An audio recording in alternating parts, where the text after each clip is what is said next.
Bismillahirrahmanirrahim. Assalamualaikum warahmatullahi wabarakatuh.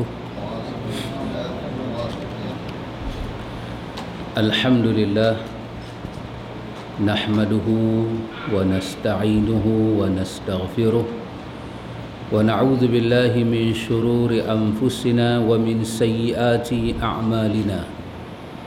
Man yahdihillahu fala mudilla lahu ومن يضلل فلا هادي له. أشهد أن لا إله إلا الله وحده لا شريك له وأشهد أن محمدا عبده ورسوله. اللهم آتنا أنفسنا تقواها وزكيها أنت خير من زكاها أنت وليها ومولاها. آمين. أما بعد. Ikhwatul iman, ikhwatu fiddin, a'azakumullah, uhibbukum fillah. Alhamdulillah, alhamdulillah, thumma alhamdulillah. Dengan hidayah dan taufik daripada Allah Jalla wa'ala, kita boleh sambung membaca buku kita ini. Ikhwatul iman, kita sampai pada muka surat 23. Kalau saya punya tanda ini muka surat 23. Di bawah tajuk yang berada pada muka surat 21, iaitu syirik besar, syirik yang akbar. Ada syirik kecil, ada syirik besar. Jadi kita berada pada soalan yang ketiga daripada syirik besar. Soalan yang pertama dahulu, apakah dosa yang paling besar di sisi Allah, telah kita bincangkan. Soalan yang kedua pada muka surat 22, apakah syirik besar itu, telah kita bincangkan. Malam ini soalan yang ketiga pada muka surat 23, apakah syirik itu ada di kalangan umat Islam saat ini. Kita bincang pasal syirik, kita juga telah bagi tahu bahawa zaman jahiliah itu telah pun berlalu. Jahiliah nama lain kepada syirik. Sebab isi jahiliah adalah syirik Allah. Ambil di mana? Ambil pedoman daripada perkataan Ja'far bin Abi Talib, ayyuhal muluk inna kunna ahlal jahiliyati ya'budul asnam. Wahai tuanku, kami ini adalah ahli jahiliyah, kami menyembah berhala. Jadi bila kita kata zaman jahiliyah adalah zaman di mana penyembahan berhala dia berpusat, center dia di Mekah. Tapi hari ini tidak ada. Hari ini Mekah menjadi kawasan yang paling aman. Aman akidahnya, aman keselamatannya, aman ibadahnya. Cuma masalahnya orang yang pergi ke Mekah itu jiwanya bergelora. Itu saja. Ada satu orang bukan Islam bertanya, dalam Islam ini adakah tidak ada unsur keganasan? Dia tanya soalan tu. Jadi jawapan dia tidak ada. Dia tanya soalan yang kedua, kalau dalam Islam tidak ada keganasan, kenapa dia kata media-media sebelah Saudi melaporkan ketika orang Islam melaksanakan haji banyak yang mati bersama-sama mereka sahaja. Sedangkan ketika mereka buat haji tu orang kafir seorang pun tak ada. Habis yang bunuh sama-sama mereka siapa? Alhamdulillah dia tak tanya saya. Kalau dia tanya saya baru nampak tu. Pasal baru nampak, pasal tak tahu nak jawab. Pasal dia tanya sahabat kita yang penyabar ini, maka sahabat kita pun tolong jawab. Dia kata tidak. Sahabat ini jawab, dia kata kalau you pergi ke Tibet, kebanyakan orang Tibet itu agamanya Buddha. Tetapi Tibet juga menunjukkan pernah berlaku pembunuhan, kematian sesama orang-orang Buddha. Adakah dalam Buddha itu ada keganasan? Jawapan dia tentu tidak. Jadi itu bukan mewakili agama, itu mewakili kawan yang pergi kursus haji terlebih kursus sampai 20 siri. Jadi bila dia pergi terlebih, dia jadi overload. Itu pasal itu kursus jangan bagi lebih siri, dia akan jadi overload. Jadi yang benarnya ialah khutbah-khutbah yang disampaikan di Mekah oleh mana-mana imam sekalipun sentiasa berpesan dalam khutbah Jumaat dia bahawa jaga diri baik-baik, jangan kerana ibadat sunat memudaratkan kawan, kena jaga, seluruh dunia sedang perhatikan kita. Langkah tuan-tuan hari ini, dia kata ayyuhal hujjaj, wahai jemaah sekalian, langkah kamu hari ini bukan mewakili kamu, tapi mewakili agama kamu, mewakili Tuhan kamu dan Nabi kamu. Kalau kamu tersalah, dunia akan kata Tuhan kamu salah, agama kamu salah, Nabi kamu salah. Peliharalah kehormatan yang Allah berikan sesama kamu. Adalah khutbah tu. Tapi orang kata the same problem, because manusia ini sama saja pita mana. Masalah dia bila dia dengar khutbah dia lena. Hak tu lah. Dia tak dapat tangkap apakah khatib sampaikan pada hari Jumaat itu. Jadi ikhwatul iman, zaman jahiliah telah berlalu. Adakah ini zaman jahiliah? Tidak, ini bukan zaman jahiliah. Ini zaman ini ada orang sembah berhala, itu saki-baki daripada penyembahan berhala. Kalau kita kata ini jahiliah moden, ini zaman jahiliah, kita macam mengiktiraf balik penyembahan berhala itu menguasai bumi Mekah. Dan itu sabit daripada riwayat yang sahih. Telah habis zaman-zaman jahiliah. Habis kalau jahiliah habis, maka soalan timbul, apakah syirik itu masih wujud di saat ini? Jawapan dia kata ya, ada. Syirik akan ada. Tak banyak sikit, tak sikit banyak, dia akan ada. Jangan takut, dia akan ada. Dalilnya terdapat di dalam firman Allah Ta'ala, wa ma yu'minu aktsaruhum billahi illa wahum musyrikun. Surah Yusuf ayat 106. Dan sebahagian besar dari mereka tidak beriman kepada Allah melainkan dalam keadaan mempersekutukan Allah dengan sembahan-sembahan yang lain. Subhanallah. Selagi manusia ini tidak sembah Allah secara total, selagi itu syirik itu wujud. Syirik itu wujud, memang dia wujud. Bahkan dalam surah Yusuf ini Allah bawa satu contoh.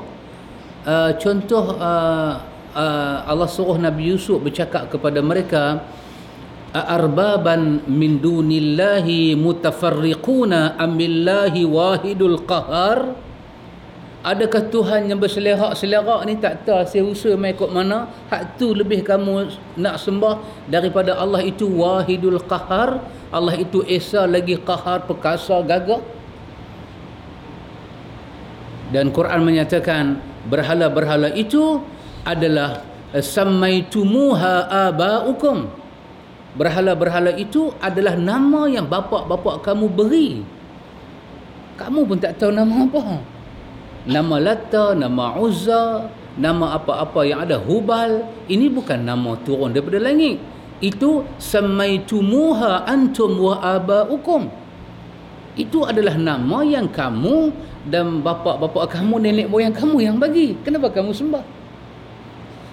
Subhanallah, begitu teranglah. Begitu terang kesyirikan. Tetapi kerana syaitan itu masih hidup, kerana kaedah kita tidak boleh memaksa akidah orang, la ikraha fid din, qad tabayyana rusydu minal ghayy. Di antara rusydu dan al-ghayy itu tabayyin. Jelas. Apa dia ar-rusydu? Pertunjuk. Apa dia al-ghayy? Kesesatan. Qad tabayyana rusydu minal ghayy. Allah telah menunjukkan cahayanya hidayah dan gelapnya kekufuran. Dan kaedah agama la ikraha fid din, menyerah hati bertauhid pada Allah, tak boleh ada unsur paksaan. Tidak boleh ada unsur.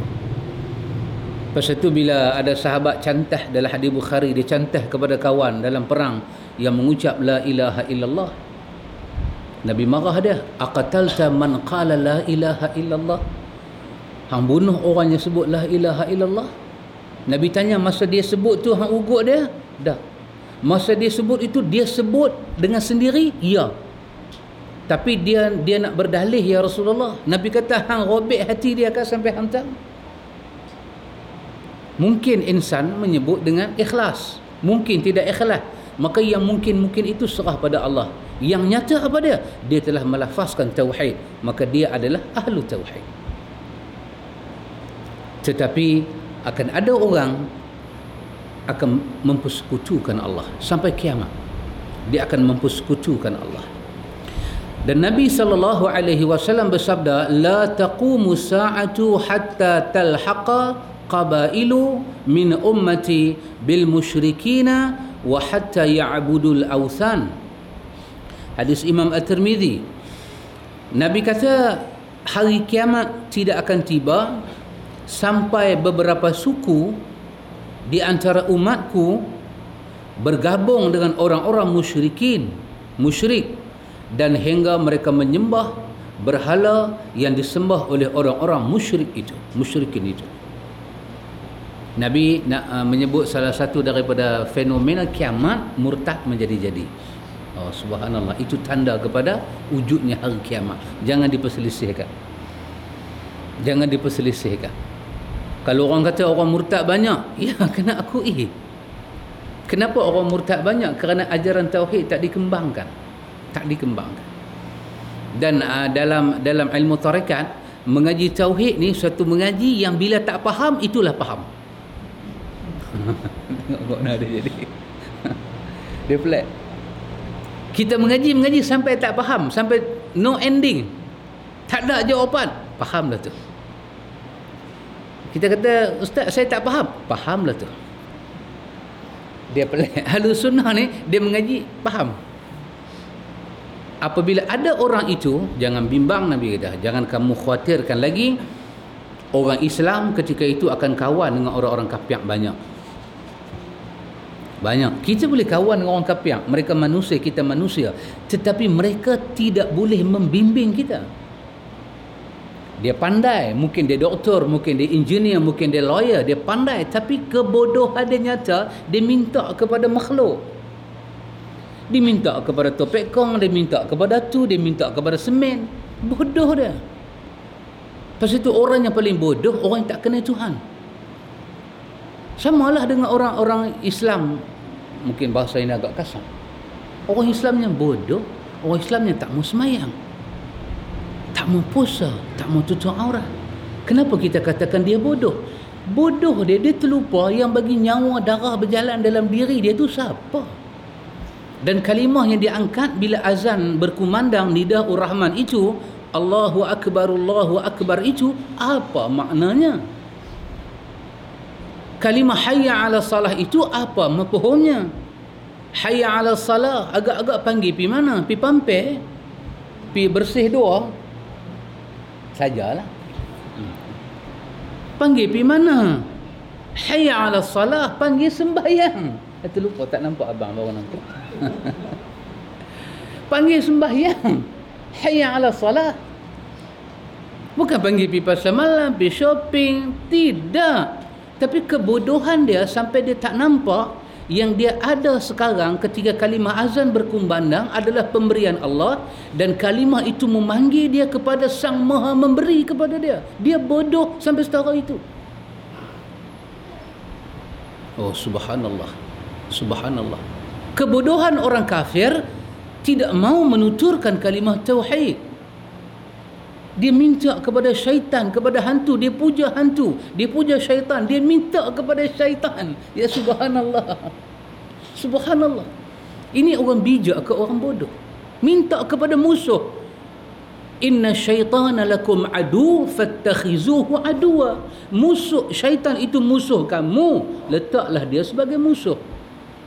Ya Bani Adam, wahai anak Adam, alam ahad ilaikum, aku pesan pada kamu, alla ta'budu syaitan, jangan sembah syaitan. Innahu lakum aduwwum mubin, dia musuh yang nyata. Wa an ya'buduni, masya-Allah. Tengok Allah buka jalan, wa an ya'buduni, sembah aku. hadza sirati mustaqim. Inilah jalan yang lurus dalam akidah. Oh, Masya Allah, begitu dahsyat ayat Al-Quran. Kalau dilihat untuk mengambil keberkatan, untuk beriman, untuk bertauhid, sangat hebat ayat-ayat Allah ini. Wa ani'buduni, sembah aku. Dalam seluruh ajaran agama ini, siapakah yang mengajak menyembah Allah? Hanya Nabi SAW. Buddha kah, Kristian kah, kesemuanya mengajak sembah lain daripada Allah. Lain daripada Allah. Mengajak sembah itu, sembah ini, sembah itu. Betul lah kita sembah Tuhan, tetapi kita kena pakai rakman ini begitu. Islam sahaja. Salahuddin Pemain. Islam sahaja dalam dunia ini menyatakan hubungan kita dengan Allah tanpa ada wasilah, tanpa ada wasitah. Allahumma Rabbi Rabbana, terus kepada Allah. Inilah kata Allah, wa ani'buduni, datang sembah aku, hadza sirati mustaqim, jalan yang sangat lurus. Tapi ingat, la ta'budu syaitan, jangan kamu sembah syaitan. Ikhwatul iman, tetapi di akhir zaman akan ada orang-orang Islam yang hidupnya, jalannya tak tahu akidah, dia kawan dengan orang kafir sehingga kafir mengajak dia sembah kekafiran. Nanti di akhir zaman peristiwa ini berlaku, ikhwatul iman. Kita hari ini kita belum mampu mengandaikan sebab apa. Cuma kita tahu keadaan itu akan jadi kerana Nabi sebut.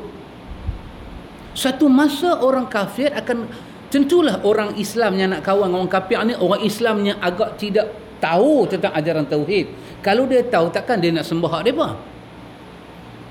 Dia kawan kemungkinan orang kafir masa itu melihat orang Islam ini adalah platform yang paling sesuai untuk mengangkat hajat dan kemahuan mereka. Dia guna orang Islam. Sampai pada peringkat orang Islam rasa terhutang budi jasa dengan puak-puak kafir ni. Orang Islam boleh maki orang Islam boleh cerca orang Islam, tapi kalau cerca orang kafir, dia marah. Dia akan angkat ayat-ayat Al-Quran yang menyatakan tak boleh kata pada orang kafir. Tapi kalau kata pada orang Islam, tak apa, itu Islam turut, dia kata. Saya tidak tahu jadi tak jadi, mengandaikan sahaja. Mungkin jadi pada masa itu. Sampai pada peringkat apa yang kafir itu sembah, dia sembah. Mungkin tidak sembah, dia bagi setumpuk, dua tumpuk, tetapi dia memberi pengiktirafan agama. Macam saya duduk sembang dengan sahabat kita. Sahabat kita duduk sembang semalam. Ada orang nak membudayakan Ponggol. Apa Ponggol? Ponggol. Oh, dasar makhraj entah. Kalah saya. Dasar. Nama pun Abdul Wahab. Ada orang nak membudayakan budaya itu. Waduh Pak, kaget jadinya. Kenapa? Satu, jangan tengok dari segi agama Islam, tengok dari segi budaya. Ponggol dengan Melayu kena adik-beradik ke mana? Bau macam tu tahu mana? Tak bau langsung. Kenapa orang Melayu nak mengangkat budaya itu? Ni di atas Melayu ni. Tak ada kena-mengena. Nak budaya dekat kaum India lah. Biarlah dia buat. Hak kita Melayu ni nak kena-mengena apa? Dia mula nak memberi pengiktirafan. Ya, itu budayanya, itu dia punya apa? What we say in English? Dalam duk ingat. Tak apa, nanti saya abang. Dia punya, ikhwatul iman, kita ni lekeh-lekeh kita lah. Habis tak ada lah, ni kira jenahak betul ni. Kerapu betul ni. Mayang dak, apa dak. Habis tak ada, dia nak makan, dia bismillah. Bismillah. Hak ni saya cerita, pengalaman saya betul. Dekat tangan dia ni, dia tatu bunga mawar. Dia tatu bunga mawar. Dia pakai hak nampak ketiak punya t-shirt tu. Cengeng muka, jangan cakap. Cengeng muka. Dia tatu ni. dekat RNR Semangui. Dia tahu tu. Kerana saya duduk dekat dengan dia, bismillah. Makan bismillah. Waduh, kaget Pak. Dia tentu dia makan bismillah. Patut-patut tak habis bismillah lah. Bismillah tu sunat saja, ni haram ni. Dia bismillah. Jadi macam orang Melayu curi ayam, nak makan dia sembelih. Jadi macam tu. Tang ayam curi, tak nak makan mau sembelih. Apa masalah dia hang pi pulas ayam tu bagi mati? Oh, bangkai. Apa hukum makan bangkai? Haram, jadi darah daging. Yang hampir curi ayam tu, oh curi tak apa. Curi bukan sembelih. Lekeh-lekeh kita lagu tu lah. Sama juga lekeh-lekeh orang India. Dia nak ponggel ke, dia nak apa, mesti dia sebut nama Tuhan dia. Kalau kita kata ponggel itu hanya peristiwa tanak susu dengan beras, dia tanak susu ke, dia tanak apa, syukur dia bukan syukur kepada Allah Jalla wa'ala, dia syukur kepada Lord Murugu. Itu kau nak restu, itu yang kau nak angkat sebagai budaya. Betul. Tak betul. Dia nak buat, dia buat nah. Tapi Muslim nak bagi pengiktirafan, la a'budu ma ta'budun wala antum 'abiduna ma a'bud. Kami, sama ada kami ataupun kamu, bukan abid, bukan ahli ibadat pada apa yang kamu sembah. Kami tidak akan iktiraf.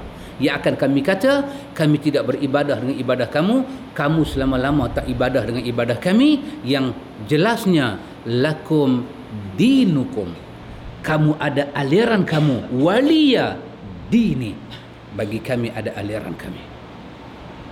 Tetapi hadis kita baca At-Tirmizi ni, satu masa nanti Muslim akan menyembah apa yang kafir sembah. Na'udzubillah, summa na'udzubillah. Kita pohon kepada Allah, Allah lindung kita daripada syirik itu. Kerana itu ikhwatul iman, cuba antum tengok di sini. Cuba antum tengok di sini, ini di antara syirik yang berlaku daripada zaman dahulu sampai sekarang dan mungkin sampai kiamat. Mungkin sampai kiamat. Kerana tajuk dia, adakah syirik itu ada di kalangan umat Islam saat ini? Adakah syirik saat ini? Ini daripada dulu ini juga berlaku, sekarang ini juga berlaku, ke depan ini juga akan berlaku. Apa dia? Antum cuba tengok. Yang pertama, apakah ancaman paling besar kepada akidah orang Islam ni? Ancaman yang pertama iaitu mempersekutukan Allah dalam ibadah. Ini nombor satu. Ini ancaman nombor satu. Hari ini ada tak ada syirik? Ya, ada. Orang menega buat syirik. Bukan semua, hanya cakap secara umum. Pakai tangkai, pakai azimat. Kadang-kadang orang, dia nak meminang orang, dia pakai bomo. Dia pakai bomo. Bukan kata sikit sahabat. Belambak. Dia buat macam tu. Ini semua kesyirikan yang wujud di tengah-tengah budaya yang besar. Ya betul, dulu lah orang kata bersanding tak boleh. Jadi saya kebetulan ada sahabat kita di Kuala Lumpur, dia buat master dalam bidang budaya Melayu. Dia punya tesis tu dia bagi satu kat saya, dia punya step. Saya duk baca tesis dia. Not my tesis, tesis dia lah. Saya baru tahu istilah-istilah yang wujud dalam benua Melayu ini, oh dahsyat. Istilah sangat dahsyat. Di antaranya bersanding. Saya kalau orang dulu tanya Ustaz, bersanding boleh tak boleh? Oh, saya kata why not? Cuma jangan duk baling berah ajalah, sudahlah. Tapi rupanya asal usul kepada persandingan Mapleng dengan Pono ni yang pergi duduk itu adalah asal dia. Persandingan itu bermakna meraihkan dua dewa yang turun ke bumi. Wallahi saya tak tahu. Baca tu baru tahu. Kaget pak. Kaget. Abang tak terkejut? Macam tahu baru saya tahu.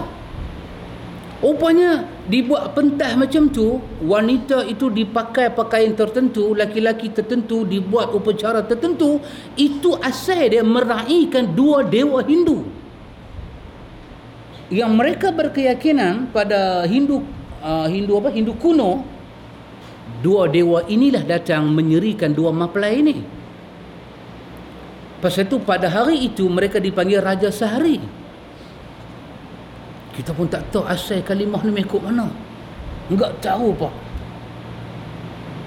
Mai muncul lagu tu. Kita pun panggil Raja Sehari lah. Tapi kita punya Raja Sehari, kita maksudkan apa dia? Raja lah, jenis orang jadi raja ni bukan boleh kata apa. Kita nampak dia hebat kan, tapi bukan boleh kata apa. Orang kata duduk, orang tabal, itulah maksud raja di sisi kita. Dan itulah hakikat raja kita. Tapi rupanya pada dia punya itu, dua dewa itu turun untuk merahmati dua mempelai ini. Jadi dia turun macam mana? Dia turun secara batin, tak nampak. Yang nampak siapa dia? Itulah yang sami-sami duk puja itu. Maka kerana itu Sami akan memulakan Debalin. Debalin itu mengambil restu dua dewa yang berada di belakang dua mempelai itu. Kalau begitu, ini adalah syirik yang telah diwarisi daripada dahulu.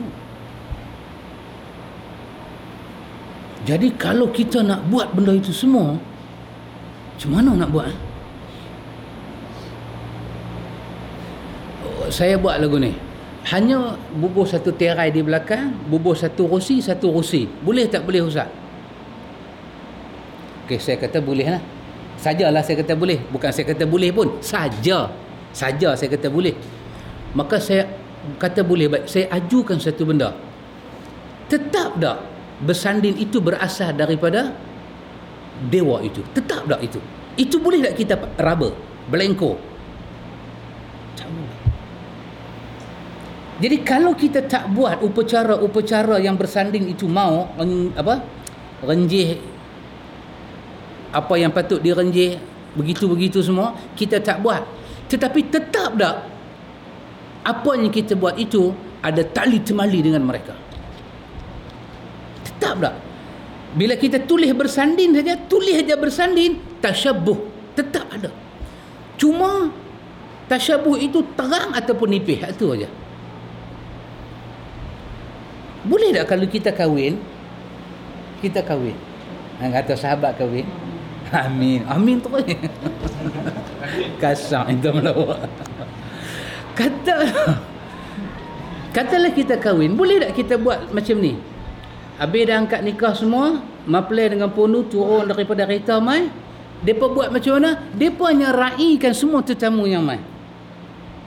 Dengan pakaian mereka tu, mereka duduklah bawah kemah ke tak mana. Mereka tidak ada satu tempat khas. Mereka round sambut tetamu. Kalau mereka rasa tak larat, dia ambil kursi dekat tempat orang duduk makan tu, dia duduk. Dia tak perlu duduk satu tempat khusus. Boleh tak kita buat lagu tu? Boleh. Kalau itu kita boleh buat, itu lebih afdal. Tinggalkanlah persandingan itu. Pasal saya di antara orang yang dulu orang tanya saya, sebelum saya baca tesis kawan ni, kata Ustaz, boleh tak bersanding? Saya kata boleh, tapi dengan syarat. Saya kata kita jangan renjih apa, beras kunyit kan, jangan renjih. Tapi bila saya baca tesis ni, saya kena betulkan saya punya perkataan balik. Maka itu mungkin menjadi pandangan lama saya, sekarang pandangan baru setelah membaca tesis itu. Antu jangan bimbang, nanti saya photostat banyak-banyak, saya bagi seorang satu, macam kita photostat Syiah itu. Baca tengok bagaimana adat-adat orang Melayu itu, begitu yang perlu. Kerana itu soalan tadi, ada tak ada syirik pada zaman ini? Ya ada. Syirik ada. Yang terang, yang jali ni orang kata, yang jali, yang nampak dengan biji mata, duk sembah dai dekat benda lain. Oh jangan cakap bukan sikit. Itu orang kapiang. Tetapi yang tak sembah dengan dai tapi memberi pengiktirafan pada ibadat-ibadat orang lain. Bunyi pun hak beragama kesemuanya sama? Tidak. Mana hak agama sama? Kalau hak beragama sama, lafaz syahadah tidak akan datang la ilaha illallah. Cukup dia datang dengan kalimah la rabba illallah. Cukup dia datang dengan kalimah itu. Tapi dia la ilaha illallah, dia tidak sama. Hak Allah sangat istimewa. Juga tengok yang kedua itu juga termasuk daripada perkara syirik, iaitu barang siapa menjadikan sesuatu sebagai perantaraan antara dirinya dengan Allah, berdoa dan memohon syafaat serta bertawakal kepada perantaraan tersebut, maka hukumnya kafir menurut kesepakatan para ulama, yakni ijma' para ulama. Ini di antara benda syirik. Benda syirik yang masuk. Tawassul yang sangat syirik. Ikhwatul iman, ketika para ulama menulis tentang syirik ini, para ulama menyebut syirik yang pertama, dua-dua syirik besar, tetapi syirik dalam kes yang pertama ini dia sangat mudah kita handle, iaitu syirik macam mana? Syirik seperti orang kafir buat ni, sembah tokong. Itu sangat mudah kita handle, sangat mudah kita bagi tahu pada orang jangan sembah, dia nampak. Tetapi syirik yang dalam kes yang kedua ini, dia syirik besar, susah kita handle kerana syirik telah jadi nafas agama. Ini syirik tapi orang rasa dia agama, dan orang bukan kata orang rasa dia agama, orang tabal dia agama, bahkan orang kata berpahala pula buat syirik ni. Syirik yang mana ni? Yang pada kes yang kedua ni, iaitu apa dia? Menjadikan antara kita dengan Allah itu orang tengah. Seperti dia mendatangi makam-makam tuk-tuk wali, dia berzikir dengan zikir-zikir menyebut wali abdal, wali kutub, wali ghaus. Dia percaya dalam dunia ni ada 40 wali, mati satu bagi cukup 40. Tak akan ada 39. Dalam dunia ni 40 wali. Dia percaya, dan bila dia berdoa, dia akan sebut wali abdal, wali kutub, wali ghaus. Masya Allah, dalam doa dia panggil mereka. Dalam manakib kebanyakan mamak-mamak suka baca, memuja kepada hadrat Syekh Abdul Qadir Jalaini sampai hari ini, dan dia menyatakan itu adalah zikir. Masya Allah. Ini syirik yang sangat susah kita nak terangkan kepada orang. Hatta orang kadang-kadang dalam berdoa, ini dalam ceramah ini, dia berdoa, ya Allah ampunlah dosa kami, ya Allah terimalah kami, ampunlah dosa mak bapak kami, ya Allah izinkanlah kami melihat wajah Rasulullah. Tiba-tiba dia kata, ya Rasulullah terimalah kami, ya Rasulullah. Dalam doa dia panggil Rasulullah, terima dia sedangkan Nabi sudah wafat. Sirah apa yang dia pakai ni? Kadang-kadang dalam doa dia kata, ya Rasulullah tengoklah umat kamu telah derhaka kamu, ya Rasulullah. Ya Rasulullah kami terlampau kasih padamu, ya Rasulullah. Ya itu harfun nida, kalimah seru. Mana boleh panggil kawan tu dah mati? Macam gambar-gambar hak kalang kabut kadang-kadang dia tunjuk kan, pergi kat kubur, ayah, kalaulah ayah hidup, ayah boleh tengok abang long ambil dia ke darah harta ayah semua apa habis, sampai kat cik dia tak tinggal langsung. Dia pergi bercakap, dia panggil ayah dia. Ini kerja syirik. Kenapa? Bolehkah orang mati itu mendengar perkataan orang hidup? Kita akan sebut dalilnya nanti. Ini kalau terlibat macam sebahagian orang yang berenang bukan naik perahu, berenang terus pergi Pulau Besar Melaka. Makam-makam bertih di kawasan perkuburan Pulau Besar Melaka. Siapa dia? Makam Sultan Zainul Abidin. Ini bukan sebarang orang, ini makam yang boleh kita minta, bahkan dia boleh bagi on the spot. Yang pergi itu Masya Allah. Saya pergi dengan siapa? Dengan pakcik lah, di Banting. Ni ayah anda bawa kita pusing kubur Sultan Abdul Samad. Pak Amit. Pakcik ada. Pakcik tengok atas kubur bagaimana Sultan Abdul Samad, orang berkapek. Ada orang duduk. Itu makam. Orang berkapek buat seperti surau kita ini. Berkapek, berquran, baca, bertimpuh, tabung bunga, bubuh apa tu yang macam huruf peti tapi besar-besar macam garu tu. Orang beribadat.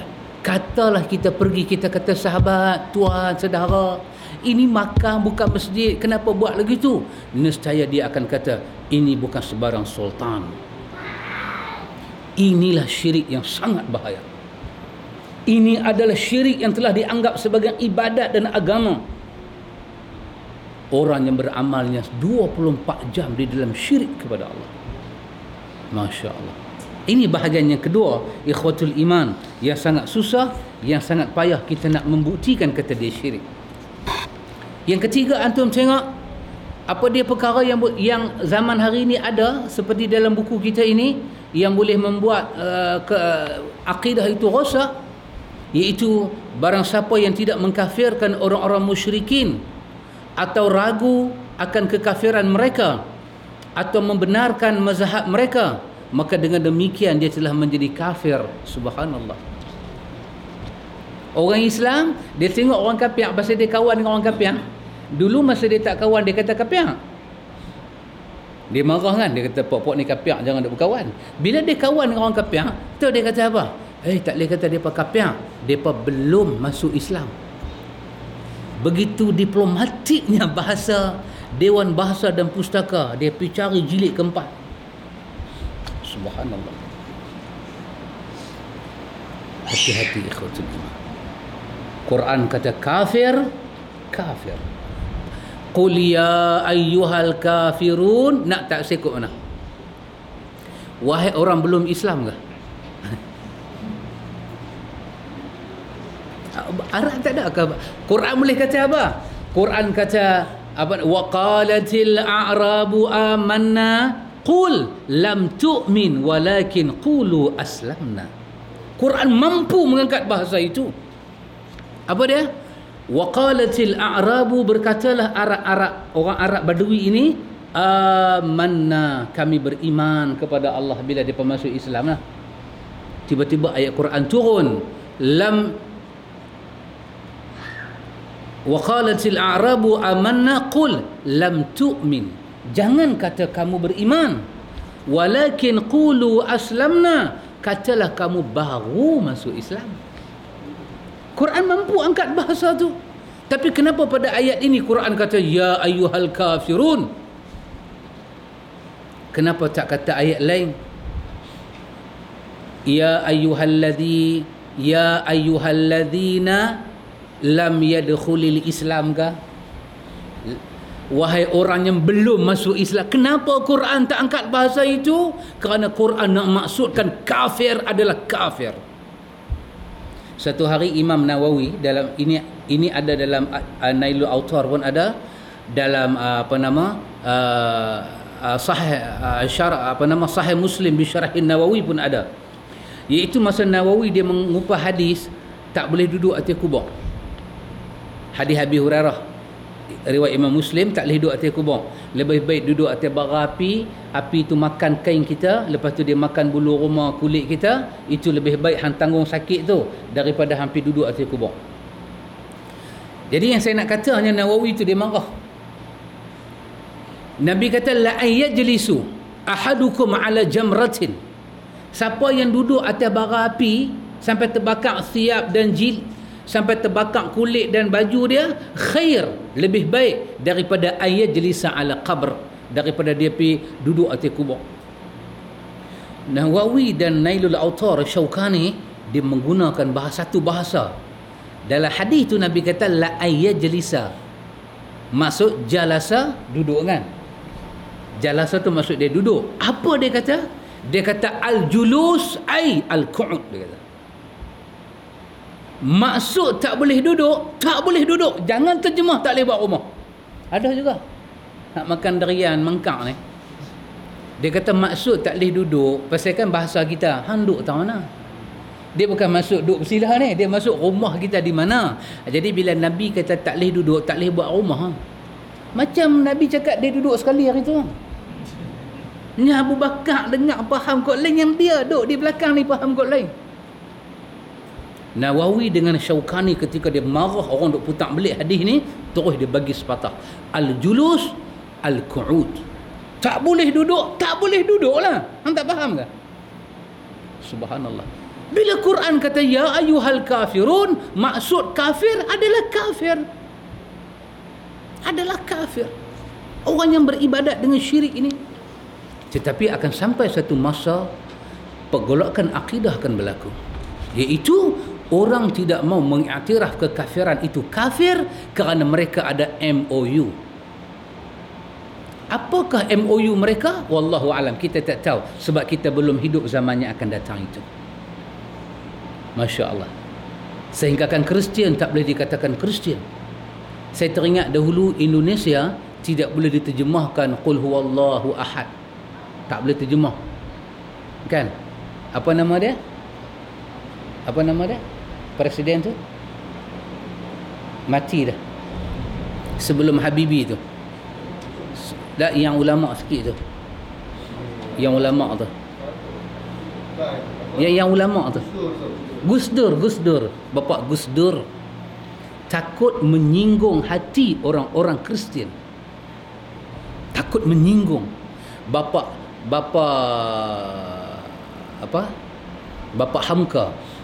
Hamka ketika menulis Al-Azhar, dia telah membayangkan ketakutan dia ayat-ayat tauhid tidak boleh ditafsirkan di Indonesia.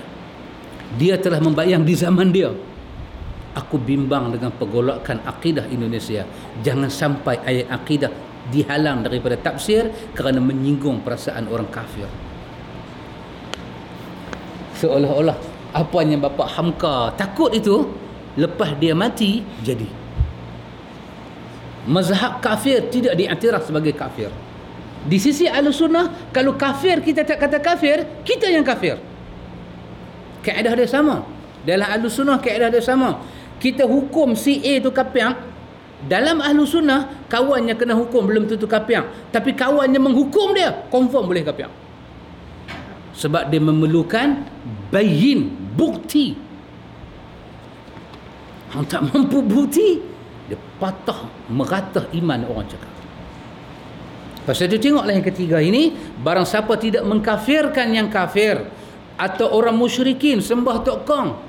Ada juga orang tua-tua yang hidup zaman purba, dia kata kita tak boleh kata orang kafir atau kafir, nanti dia mati Islam ke mana. Ada juga. Kita ni bukan orang Islam lah. Kalau mati kafir ke mana? Habis siapa nak puasa? Hari Jumaat siapa nak pergi sembahyang Jumaat? Hak kafir tak boleh kata kafir, hak Islam tak boleh kata Islam. Pasal tak tahu ending mati macam mana. Quran akan jadi kitab yang tidak boleh diamalkan. Ini sangat berbahaya. Yang keempat, ini kekafiran hari ini. Yang keempat apa dia? Barang siapa yang berkeyakinan bahawa selain tuntutan Nabi Muhammad sallallahu alaihi wasallam itu lebih sempurna, atau selain ketentuan hukum beliau lebih baik, sebagaimana orang-orang yang mengutamakan aturan-aturan manusia yang melampaui batas lagi menyimpang dari hukum Allah, yakni aturan-aturan taghut, dan menyampingkan hukum Rasulullah sallallahu alaihi wasallam, maka yang berkeyakinan seperti itu adalah kafir. Dahlah dia tolak hak Nabi, dia pergi kata yang lawan dengan Nabi itu lebih baik daripada Nabi, seperti hukum taghut. Pada perkataan taghut itu, saya nak ambil sikit Syekhul Islam Ibn Taymiyah, dia mengupas masalah taghut. Saya ambil sikit. Bila kita kata taghut itu merosakkan akidah. Apa itu taghut? Saya sebut kepada antum, Syekhul Islam Ibn Taymiyah kata apa? Dia kata wa taghut amun fi kulli ma ubidu min dunillah wa radiya bil ibadah min ma'bud. Taghut itu, Ibn Taymiyah kata, nama yang begitu agak am. Am ni nama apa? Nama yang begitu luas, nama yang begitu umum. Dia berkaitan dengan semua yang kita sembah lain daripada Allah, kemudian kita reda dengan penyembahan itu. Ada juga orang yang disembah benda taghut tapi dia tak reda. Macam mana? Dia kena sihir, dia kena paksa, dia kena ugut, dia kena tawan, dipaksa-paksa, dia tidak reda tapi dia sembah, maka dia tidak masuk sembah taghut yang keluar daripada Islam. Tetapi ini dia buat dengan reda. Bila mai hari Ponggol, puak-puak India tak bangkit, dia pergi cucu api dulu. Dia yang pergi letak kayu api bakar, umbun api, dia yang pergi cari susu. India gonyah-gonyah mata, India pun terkejut lah. Lagi India daripada aku pun ada. Dia rida. Itu taghut. Tapi begini, kata Syekhul Islam, wat-tawaghit kathira wa ru'usuhum khamsah. Bila kita sebut taghut, dia banyak. Tetapi kepala dia ada 5. Daripada 5 ni jadi macam-macam taghut. Pasal itu Firaun dikatakan satu taghut. Firaun dikatakan satu taghut pasal dia mengajak orang sembah dia. Dia mengajak orang tabal dia sebagai rububiyah. Dia dikatakan taghut. Izhaba ilal fir'aun innahu tagha.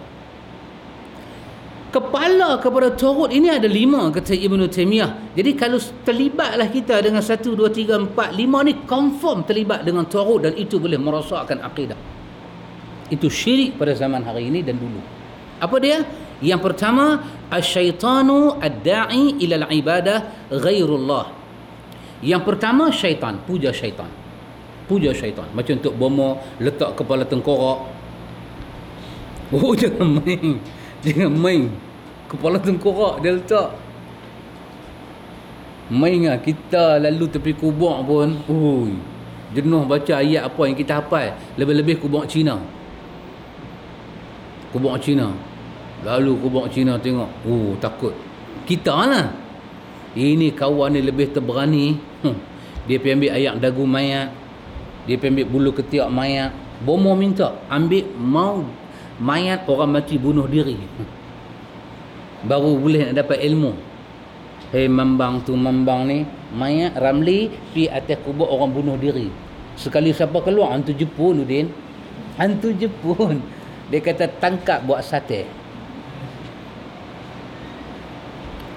Asyaitanu da'i. Syaitan itu menyeru kepada lain daripada Allah. Maka siapa yang puja syaitan, sebut nama syaitan dalam berubat, itu terang-terang taghut, dan itu mengeluarkan dia daripada iman kepada syirik. Yang kedua, tengok yang kedua. Antum cuba dengar yang kedua ini. Apa kata Syekhul Islam? Al-hakim al-jair al-mughayyir li ahkamillah. Taghut yang kedua siapa dia? Seorang hakim yang jahat, yang mengubah kesemua hukum Allah ketika dia berhukum. Dia terang-terang syirik kepada Allah. Dia hukum, dia ubah. Dia ubah itu dengan apa? Dengan niat di atas tadi. Waradiyah, dia redha nak mengubah. Saja dia nak ubah. Dia nak mencari kesempitan. Dia nak cari kesenangan di dalam keduniaan ini. Dia ubah. Seperti mana ulama-ulama Bani Israel, dia ubah hukum Allah. Dia tahu kena pukul, kena kejam, dia tahu, tapi dia ubah. Pasal apa? Pasal yang nak kenal tu member dia. Puspawangi punya pasal boleh padam. Salah jugalah, tapi Puspawangi punya pasal boleh padam. Tengok, dia ubah. Tapi tak apalah yang dia ubah itu juru nikah kahwin sahaja. Ini dia ubah hukum Allah. Allah kata wajib, dia kata sunat. Dia ubah. Dan dia ubah, dia bermaksud untuk merosakkan hukum Allah. Dia telah syirik kepada Allah. Kenapa syirik? Kata Yusuf Al-Qardawi, At-tahlilu wa tahrimu haqqullahi wahdah. Menghalalkan satu, mengharamkan satu, itu hak mutlak Allah. Siapa pun tak boleh ambil hak itu. Kalau Allah kata arak itu haram, haramlah arak itu walaupun tak mabuk. Jangan pandai-pandai kita pergi kata mabuk baru haram. Kamu tidak ada hak mengharamkan benda. Allah saja ada hak. Tiba-tiba benda tu terang kata haram. Dia ubah. Dia kata dah, bukan maksud haram itu pun. Dia adalah taghut yang kedua, mengubah hukum Allah. Taghut yang ketiga, alladhi yuhakkimu bighairi ma anzalallah. Taghut yang ketiga, dia tidak mengubah hukum Allah, cuma dia tidak mau berhukum dengan hukum Allah. Dia cipta hukum sendiri. Hak tadi ubah terus. Dia buat pindah. Dalam Islam ada potong tangan, dia buat pindah. Dalam Islam tak ada potong tangan. Potong tangan telah dimansuhkan. Kira potong kuku saja ada. Dia pandai-pandai dia pindah. Dia batal Ibtalul hukum, dia batal hukum, dia buat hukum baru. Tapi yang ketiga ni, dia bukan batal hukum, dia cuma tidak memakai hukum. Kenapa? Kerana dia rasa korang selesa. Potong tangan ni hukum Allah, memang hukum Allah, dia mengaku. Cuma lain tahun kita buat nah. Tahun ni tak usah buat lagi. Dan dia buat itu dengan apa? Waradiyah, dia redha, dia suka. Syekhul Islam Ibn Taymiyah kata dia berada di bawah kepala Taghut. Kalau dia redha dengan keadaan dia itu, dia keluar daripada agama tauhid. Yang keempat, yang keempat, alladhi yud'a ilmul ghaibi min dunillah. Taghut yang keempat, kalau ada orang dia kata dia tahu ilmu ghaib, ini Taghut, kepala Taghut ini. Pasal itu ayah pin kita kata kepala Taghut. Pasal apa kita kata kepala Taghut? Dia turun daripada langit. Baru ni dia turun-turun, macam mana ke turun kuat, jatuh ke demam. Sebelah tangan dia rosak. Pasal itu Arraf ni siapa dia? Arraf ni bukan bomo, dia peramal. Dia tengok tapak tangan, dia boleh meramal. Hati-hatilah. Hari ni saya tengok iklan surat khabar, ada satu kursus, dia boleh tahu kita ni layak buat kerja apa berdasarkan tarikh beranak kita. Dia boleh tahu tarikh beranak kita. Kita tulis satu tarikh beranak, dia boleh bagi tahu apa kerja yang paling sesuai. Orang punya pi bertimpa, dahsyat. Araf, dia meramal. Allah kata apa? Fantashiru fil ardi wabtaghu min fadlillah. Aku hampak rezeki aku ini begitu hebat, carilah kurnia Allah. Tuhan tak bagi tahu pun beranak hari apa buat kerja ni, beranak hari ni buat kerja ni. Tidak. Dan ni ada satu kaedah perubatan, kalau tak silap saya dia panggil perubatan ada kita punya bahasa tu Reiki, iaitu satu jenis perubatan. Dia berubat pakai warna, aura, dia berubat pakai warna. Tetapi masa dia nak mengambil perubatan, dia nak belajar tu, dia kena menikmati warna alam. Dia panggil nature color. Dia kena pergi kayak terjun, dia kena pergi tempat monyet-monyet banyak ni.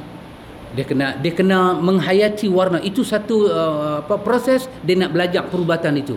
Lepas tu bila orang tu sakit, dia akan kenakan warna, dia pakai aura warna. Dia panggil Reiki. Bukan Reiki orang Pulau Pinang. Reiki kita lain macam. Hampir Reiki sat kawan tu lain macam. Ini Reiki perubatan.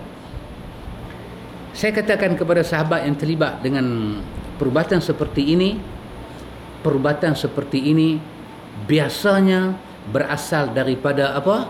Biasanya dia berasal daripada agama-agama nature ini, agama-agama alam ini.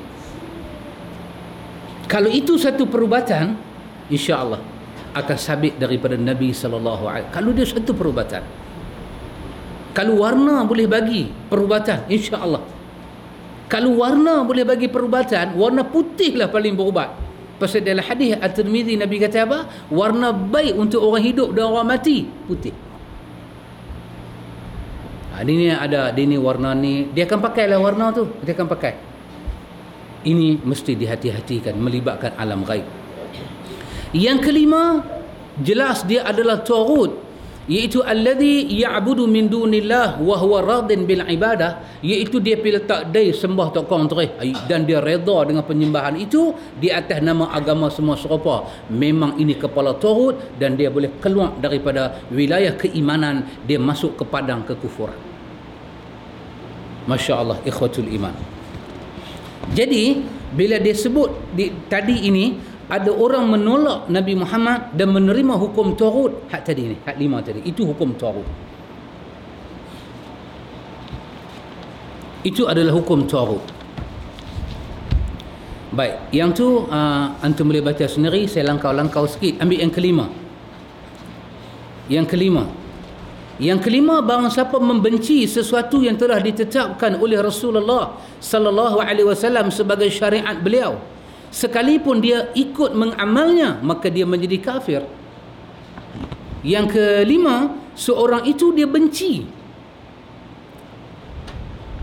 Ikhwatul iman, saya bagi satu contoh yang simple, duk jadilah ni. Dia pergi semayang Jumaat, ni cerita hari Jumaat. Dia pergi semayang Jumaat, dia tengok masjid tu semayang Jumaat azan sekali. Dia tak lari. Dia duduk semayang. Tapi masa dia duduk dengar khutbah, hati dia mula cakap, awaklah dia azan sekali. Kalau dia azan 2 kali, bagus ya. Dia mesti bertaubat kepada Allah. Dia sedang benci apa yang sabit daripada Nabi. Tengok ikhwatul iman. Dia pipi orang azan sekali. Ataupun dia pi dengar khutbah pertama, khatib duduk, bila khatib duduk, sepi, masjid sepi, tak ada Tok Bilal duk pi riau. Tak ada Tok Bilal duk pi selawat macam masjid yang dia duk amal, masjid Purba yang dia duk amal tu, tidak. Lepas tu mai dalam hati dia, Allahu Akbar. Awaklah depa jadi lagu ni ya. Sampai siapa pun tak berdoa. Allah, kira aku hari ni Jumaat kira sah ajalah. Berkat-berkat aku tak dapat apa. Diingat macam tu, dia mesti taubat dan istighfar. Dia sedang membenci apa yang sabit daripada Nabi. Ataupun dia pergi semayang mana-mana masjid, dia tengok orang duk gedik jari pada satu tempat. Masjid dia semua tak gedik. Dia sembahyang, dia tak pernah tengok mereka duduk gerak-gerakkan jari. Pasal dia sekali naik je. Tempat lain dia gerak-gerak naik turun. Sekali dia sembahyang, dia tengok lagu tu, Astaghfirullahalazim, ya Allah, apalah jadi dengan sembahyang mereka ni. Kesianlah aku tengok, ya Allah, mereka ni semua akan bangkit di hari akhirat sebagai orang tak sembahyang. Walaupun mereka sembahyang, pasal mereka dah terlibat dengan ajaran tak betul. Dia ada ingat macam tu pada sunnah Nabi, dia mesti taubat dan istighfar. Pasal kesemuanya itu sabit dengan jelas daripada hidayah yang Allah turunkan kepada Nabi. Masya Allah. Masya Allah. Dia pergi semayang. Tu imam bagi salam, Assalamualaikum warahmatullahi. Assalamualaikum warahmatullahi. Dia tak nampak orang sapu kepala, turun mai tang dada. Dia tengok semua senyap, sunyi. Hok dak. Dia pun pandang kiri, pandang kanan. Ya Allah, habislah masjid ni telah dicabut hidayah. Pasal tak ada siapa baca doa. Dia yakin masjid itu tak ada hidayah kerana masjid itu beramal dengan sifat salat Nabi yang paling jelas. Dia mesti bertaubat dan istighfar pada Allah. Pasal apa? Dia masuk yang kelima, dia membenci sesuatu walaupun dia sedang mengamal sebahagian itu. Ikhwatul iman. Contoh yang saya sebut tu, sebahagian orang dia tidak bersetuju. Dia kata mana boleh itu dicontohkan, itu khilaf. Saya tidak contoh yang khilaf, saya contoh yang sabit. Yang sabit saya contohkan, yang khilaf saya tidak contohkan. Azan jemaat 2 kali, khilaf tak? Khilaf lah, kita terima. Tapi azan jemaat 2 kali, dia khilaf tak mana? Dia khilaf sebelum bang betul, bukan dia khilaf lepas bang. Orang kata Sayyidina Osman, betul, Sayyidina Osman bukan calang orang, dia menantu Rasulullah, dia orang hebat. Al-Bukhari membuka bab Jumaat dalam Sahih Bukhari, azan 3 kali hari Jumaat. Nak azan sangat kan, ambil 3 kali terus. Tetapi kesemuanya itu berlaku sebelum masuk waktu. Masya Allah, sebelum masuk waktu. Apabila masuk waktu, hanya ada satu azan saja. Azan masuk waktu, selepas azan masuk waktu sudah tidak ada azan, yang adanya khutbah sahaja. Tapi kita hari ini, kita bukan sunnah Osman bin Affan, kita sunnah Osman Jailani ataupun Osman Bakar. Osman Bakar kenal? Osman Bakar kan? Nak terjun bangunan tu. Ya, keluarga 69 atau Osman Bakar. 2 Osman ada. Bukan Osman yang ketiga. Kita azan bila? Kita azan lepas masuk waktu. Bagi masuk waktu sekali, puas dah. Mayang sunat apa lebih kurang, bagi lagi sekali. Hak belen-belen tu buang semua habis. Lepas tu baru baca khutbah. Itu bukan masuk bab khilaf. Kerana itu kita tak angkat bab khilaf. Kita angkat perkara yang nyata. Yang nyata daripada Nabi, kita ragu, Masya Allah. Kalau dalam kitab Mata'ul Badrain, dalam bab ridah, dia bagi contoh yang paling mudah. Dia kata kerak kuku. Ada satu kawan kerak kuku. Hari Jumaat dia nak pergi, dia kerak kuku. Satu kawan tu kata, keraklah kuku, ini sunnah Nabi. Pergilah sunnah-sunnah apa? Dalam Mata'ul Badrain dia kata, kawan yang tahu benda itu sabit dengan jelas itu sunnah, tiba-tiba dia kata lagu tu, dia boleh ridah 24 jam. On spot dia ridah. Atau memakan, dalam Mata'ul Badrain bagi contoh makan, bismillah, kata bismillah. Awak bismillah boleh kenyang lah. Selagi hang tak tambah, hang tak kenyang. Kalau hang tak bismillah pun hang tambah, confirm hang kenyang. Kalau hang bismillah pun hang tak tambah, confirm hang tak kenyang. Apa-apa bismillah ni? Dia ridah masa tu juga. Pasal apa? Bismillah ketika makan sabit secara sahih daripada Nabi. Oh, jangan buat pasal. Lebih tu dalam Sahih Bukhari, satu contoh yang paling simple, makan dengan tangan kiri. Jangan buat main-main. Makan dengan tangan kiri. Apa jadi kepada sahabat Nabi ni? Kawan ni? Nabi tengok, dia bagi dengan tangan kiri. Mungkin dia bawa balik overseas mana ke? Bagi dengan tangan kiri. Nabi kata, fa inna syaitan. Ini adalah daripada syaitan. Nabi kata, makan dengan kanan. Aku suka kiri. Bahasa lah panggil apa? Kidai. Kidai. Man kidai pun main dengan kiri. Dia main kita kiri, tapi dia makan kanan. Man kidai. Nabi tengok-tengok dia tak mau ubah makan dengan kiri ke kanan, terus Nabi kata, tidak menghalang dia melainkan sombong. Sombong saja menghalang. Dia takut apa? Saat ni dia makan dengan tangan kanan, orang kata Nabi punya harga tu naik, dia punya maruah tu turun. Itu je. Dia kata kat Nabi, aku tak upaya makan dengan kanan. Dia orang kata nak jawab balik lah. Apa Nabi kata pada dia? Terus Nabi mendoakan. Nabi kata pada dia, kamu tidak akan makan dengan kanan. Sejak hari itu, apa jadi pada dia? Dia kena mini stroke. Allah tak izin dia makan dengan kanan sampai dia mati. Saya teringat semalam untuk sembang dengan sahabat. Bersembang dengan sahabat. Big Boss. Big Boss. Hari Jumaat. Big Boss hari Jumaat. Pergi ke hotel besar lah. Hotel 23 bintang. Hotel ni besar. 23 bintang. Sama tinggi dengan bangunan Dubai hak baru ni. Hotel Dubai hak baru tu kalau kita naik tingkat ke berapa hotel? 100 lah. Tak bisa pergi lah. Saya pergi 2 kali dah lupa. Kita naik tingkat paling atas tu Pak Amit, kita boleh tengok awan duduk dekat kita punya cermin. Di Dubai.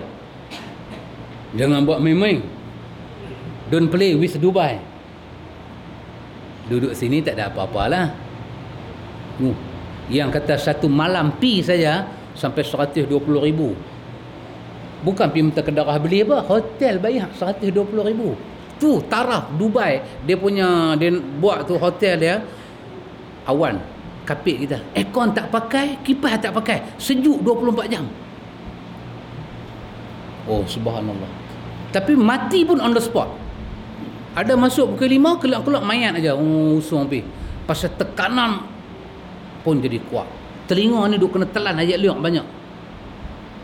Maka mereka pun sedang cari satu teknik nak naik sampai tingkat atas. Maka satu profesor rambut cacak putih ke semua, dia kata yang paling baik sekali kalau kita nak naik di atas, nak bagi temperature tu kita kurang, sambil baik, sambil duk naik tu kapit rokok isap, dia bagi panas dalam badan. Dia pun sedang amal benda itu. Jangan main-main. Jangan main-main ikhwatul iman. Orang tolak makan dengan tangan kiri. Dia nak makan dengan kiri. Nabi kata jangan. Jangan, Nabi kata jangan. Sampai mati Allah tak izin dia. Ni big boss sahabat tadi, hari Jumaat. Sahabat habaq ke saya, hari Jumaat orang duk tunggu dia ke bawah nak pergi sembahyang Jumaat. Tak turun. Sekali kawan tu tanya, big boss, kita nak pergi sembahyang Jumaat. Sahabat tu dia jawab apa dekat dia ni? Dia kata tak boleh sembahyang, period. Tanya sahabat, duk hidup lagi.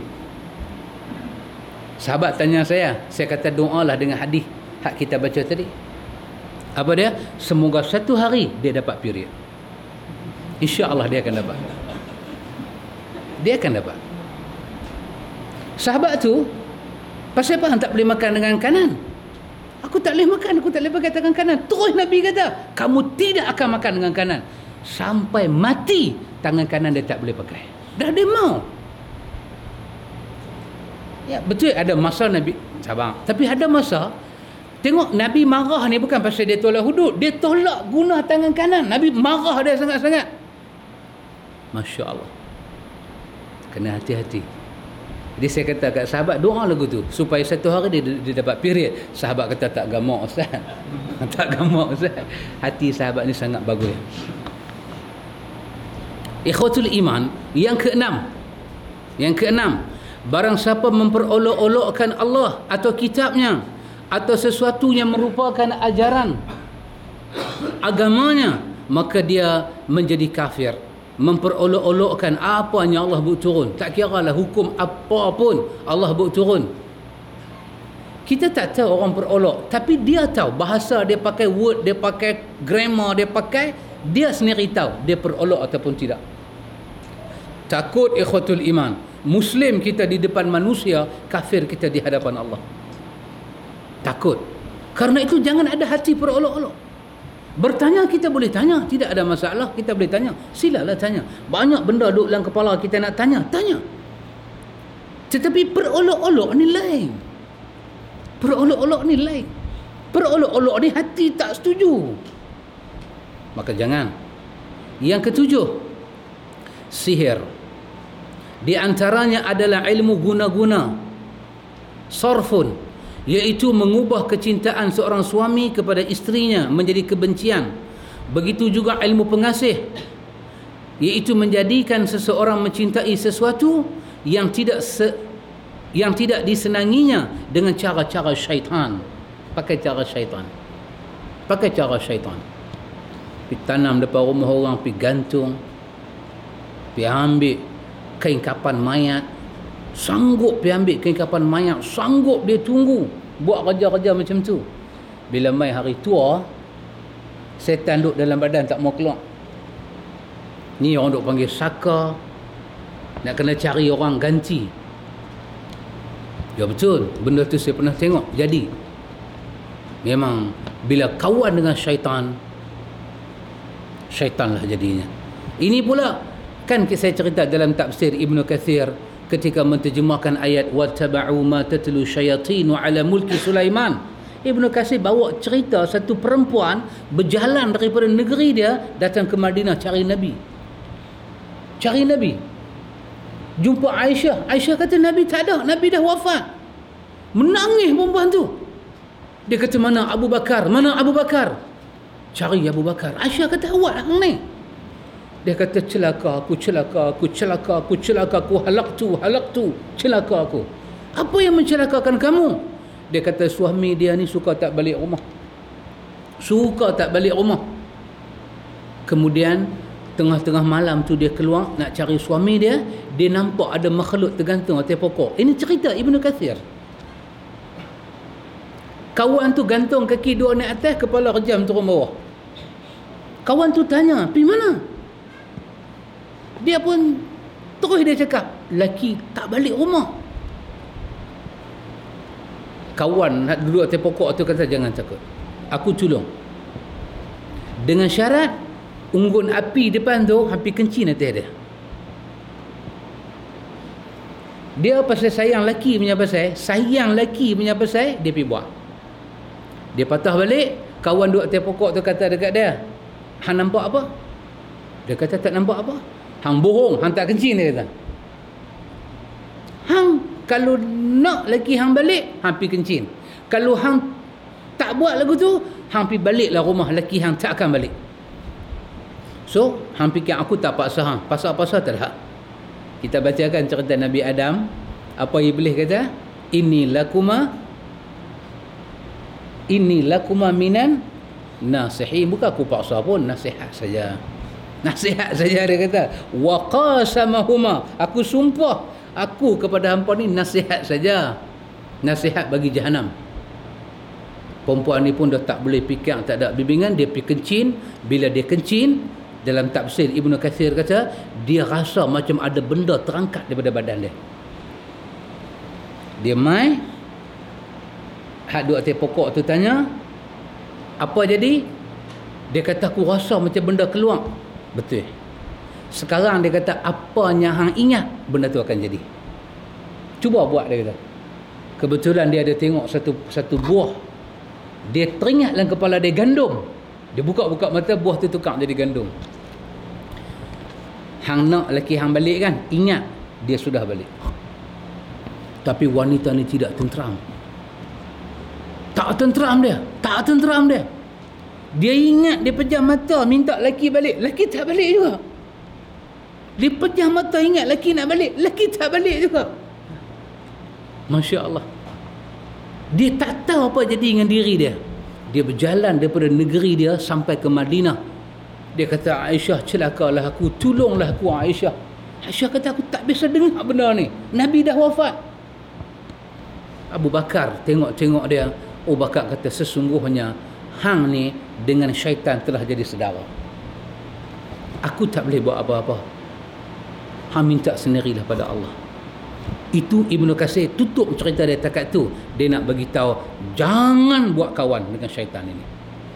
Dia bagi sikit black magic, tapi dia serot nyawa kita masa sakaratul maut tu, tidak ada syahadah. Ramai kawan-kawan yang bila tua nak mati ni susah, dia pesan janganlah duk pi belajar benda tak tentu hala, jangan. Pasal apa? Pasal nak ubah hati laki sayang kat ni, hati isteri sayang kat laki. Lebih celaka lagi pi pakai ayat Quran. Saya kawan bagi betul-betul kat saya, qul wallah tu songsang.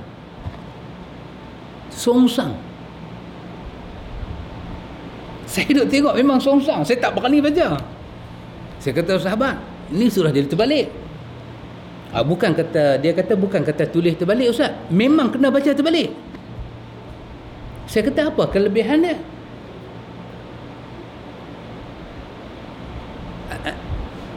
Oh, dahsyat. Dia tunjuk huruf tu kat saya, kecut perut. Bismillah dia baca. Bismillah tu laknat Tuhan. Bismillah dia tu laknat Tuhan. Saya ingat dia tak tahu. Saya kata, sahabat, tahu tak apa sahabat baca ni? Kan kita baca Bismillahirrahmanirrahim kan? Antum bayang, kalimah rahim di belakang tu dia tukar rajim. Cuba antum baca jadi apa? Allah gabung Ar-Rahman dengan Ar-Rahim. Rahman dia baca, Rahim dia buang, dia buh rajim. A'udzubillahi minasyaitanir rajim. Ar-rajim tu dia bubuh tempat Rahim. Jadi Bismillahirrahman. Oh, saya kata, sahabat, itu dia ilmu. Astaghfirullahalazim. Kita nak baca tak berani, dia duk amal. Oh, dahsyat ikhwatul iman. Jangan buat pasal benda ni. Saya kata kat dia, siapa baca benda ni total kafir. Total, saya abang kat dia, total kafir. Dia huk pun dak, dia hak pun dak, dia renyih lagi ada, dia pergi. Kelebihan apa? Pertama kelebihan, umur tak makan tua. Penyakit jangan cakap. Yang kedua kelebihan dia, turun pergi ke laut, perahu penuh.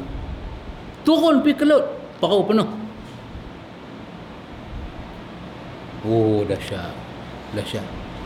Satu pakcik tu kaki dia kena potong. Saya ingat kata kencing manis. Saya tak ada kencing manis. Habis saya kata kena potong pasal apa? Dia kata mungkin kerana dosa saya kot. Oh, saya kata bukan kata pakcik saya lagi banyak dosa, tak kena potong kaki pun. Kata ustaz, jangan cakap dosa ustaz lain, dosa saya lain. Ni dia kata ni kena paku karat ni. Habis saya dengar tak paku tongkang. Paku tongkang besar mana? Bukan paku payung, tu dia punya nala. Dia punya payung besar ni, paku tongkang. Nak minci dia pijak paku karat tongkang.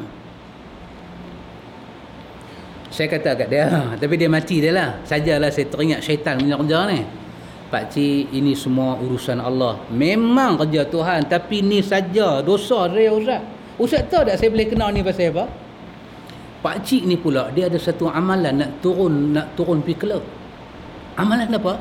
Ni dia baca semua ni bismillahirrahman ni semua tadi ni, dia kena tendang beras dalam guni. Beras dalam guni tu kena tak arah kiblat, tendang. Baru dia turun pergi. Penuh perau dia. Kawan hak pi kelot 5-6 jam duk lepas rawai ni, tahu kena apa? Kena kasut buruk, kena pulak tempurung. Kena yang tu. Dia 2 jam tak sampai turun. Lepas rawai dia lepas rawai dia pisat duduk bawah Jabatan Pulau Pinang, tak sampai 10 minit dia pi balik, dia angkat tu rawai dia 300 mata. Biasa tengok ke rawai ni? Oh, jangan cakap saya dulu merawai ni, nak merawai ni luka habis ni. Abang tahu rawai? Oh, abang buat rawai lah. Saya tak boleh kata apa. Saya cakap belah ni lah. Belah ni saya cakap. Belah ni saya tak orang pandang dah. Rawai tu, jangan cakap 300 mata. Mata kai tu 300 duk ada. Jenah kena hak tu kena. Kira hak kawan pergi lepas rawai tu kena kasut lama. Dia kena ikan lagu ni punya ikan. Dia balik, dia seronok. Satu hari dia tendang beras. Tapi sebenarnya dia kata dia pun ingat tak mau buat dah benda tu. Dia ambil benda ni pun pasal miskin, tak boleh tahan ustaz, miskin. Duit minyak habis, hasil tak ada. Tak boleh tahan benda ni berapa lama. Kita kata sabar, dia yang tanggung. Dia memang ingat nak tinggal, tapi satu hari dia sudah tendang beras, dia terlupa baca ni Bismillahirrahmanirrahim. Dia terlupa baca, dia turun pi daripada dia tarik perahu tu kan, dia duduk pijak seluk-seluk tu, ayat surut masa tu dia sudah terpijak kan, ada tongkang lama pecah, dia sudah terpijak, kena potong kaki dia. Dia kata kat saya, alhamdulillah ustaz, dia ambil pi sebelah kaki, dia mau terima taubat saya sudah. Oh, pakcik ni dahsyat. Kalau pakcik lain lah, dia lah aku ni mampu tak mau kaki, tak ada. Tapi dia ada. Alhamdulillah. Dia ambil sebelah pun tak apa ustaz. Alhamdulillah. Saya tak mati masa duk buat kerja ni. Kampung saya, dia selam dalam laut. Siput warna hijau tu apa nama? Orang laut kan?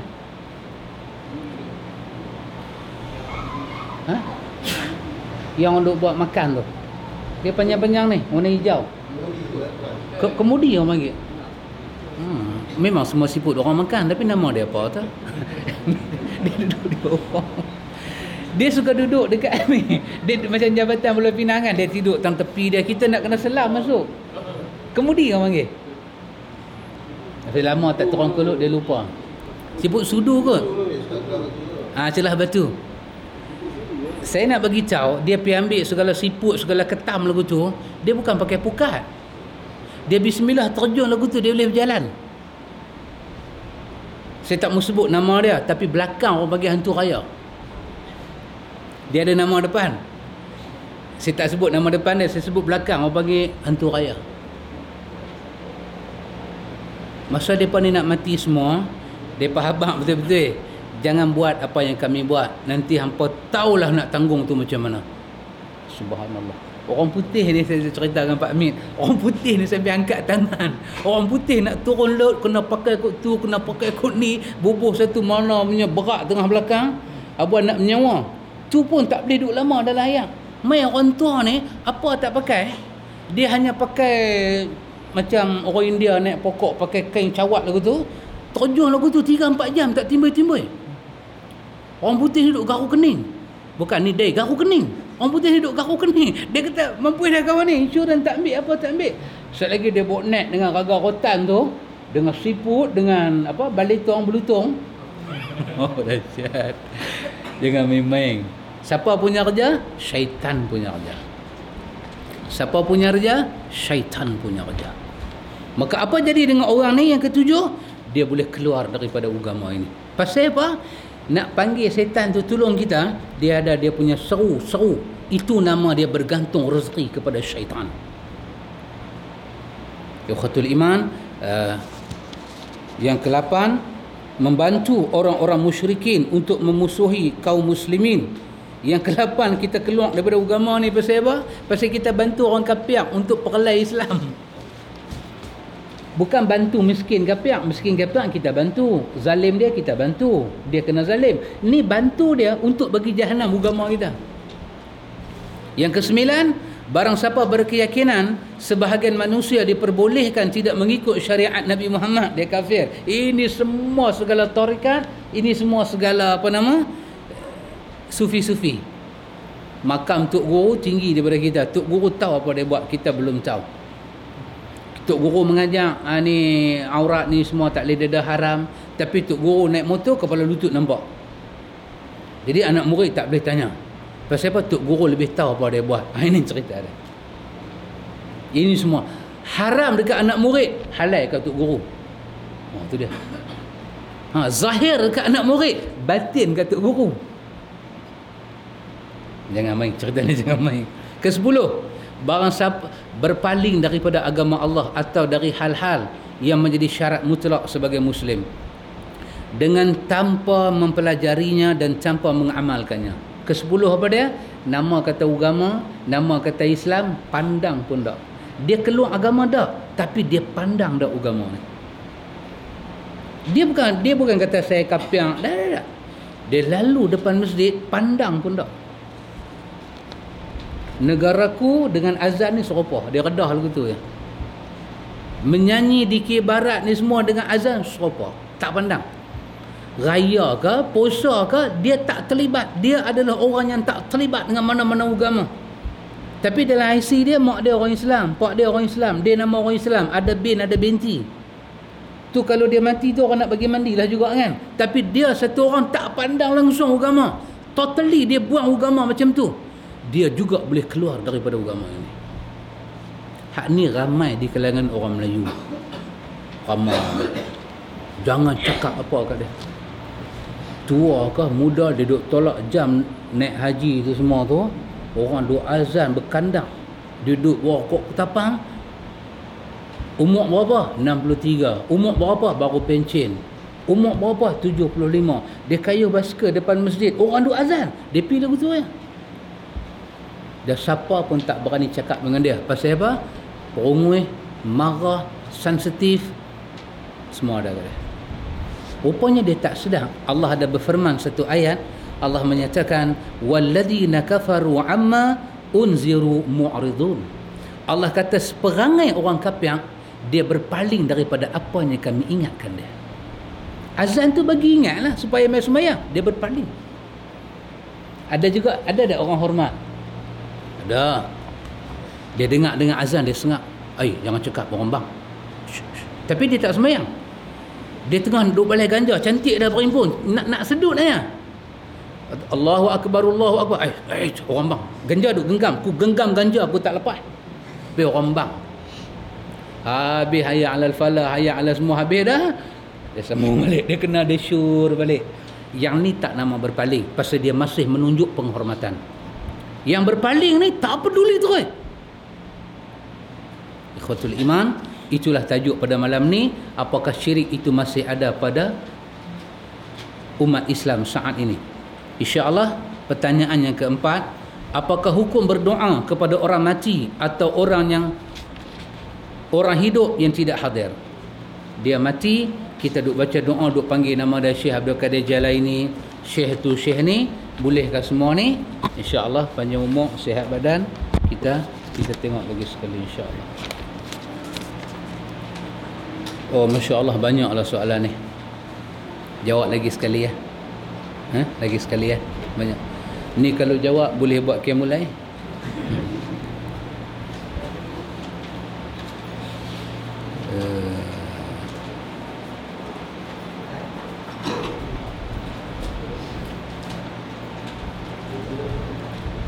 Mudah-mudahan dirahmati Allah dunia sampai akhirat. Subhanakallahumma wa bihamdika asyhadu an la ilaha illa anta astaghfiruka wa atubu ilaik. Allahumma rabbana atina min ladunka rahmah wa hayyi' lana min amrina rasyada. Wassallallahu ala nabi Muhammad walhamdulillahi rabbil alamin.